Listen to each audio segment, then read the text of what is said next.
Jazz dance and the Harlem Renaissance. Blacks in this country haven't always had the easiest time. In fact, we're gonna go with they've never had the easiest time. No. However, things are a lot better today than they used to be. And one of the things that has really helped to define the community culturally is music. In the 1920s and 30s, they broke through with a new musical style that doesn't have quite so many negative connotations.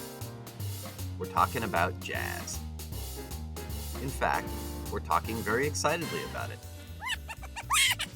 Dude, calm down. Guess you could say we're jazzed about jazz. Aha. The songs themselves, as well as the dances that arose from them, have always been closely associated with the black culture.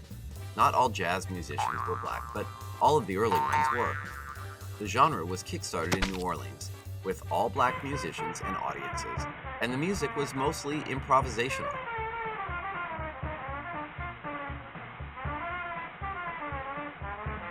What set jazz apart from other musical styles of the period was its syncopated rhythm. A blend of big brass instruments with traditional African music. And the scatting. Scatting is improvisational singing, where you're not necessarily singing real words. Something like this.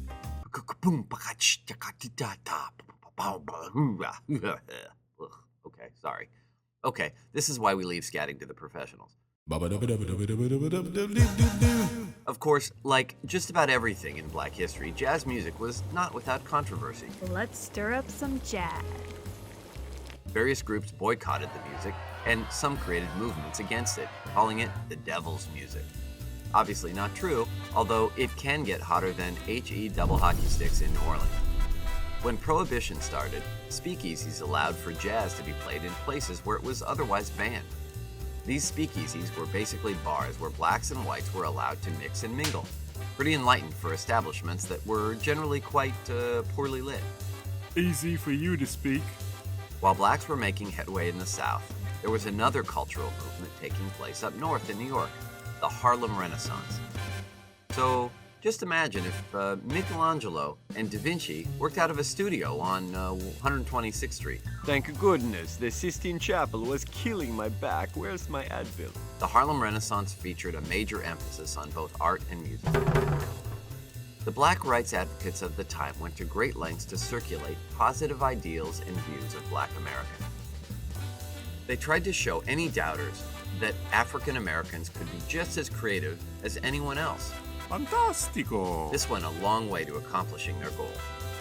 People like Bing Crosby, white, and Lena Horne, black, became famous during the Harlem Renaissance.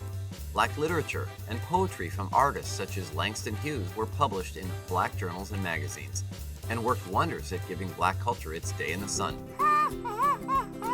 Of course, it wasn't all rainbows and ponies. All this new exposure and success for the black community angered and outraged some whites. And people rioted and formed lynch mobs.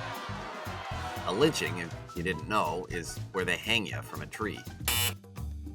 It wasn't an easy road to travel, but it was an important one.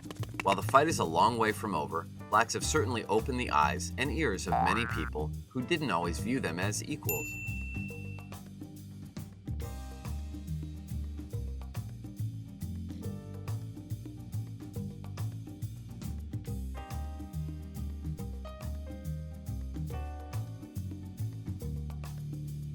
Boom,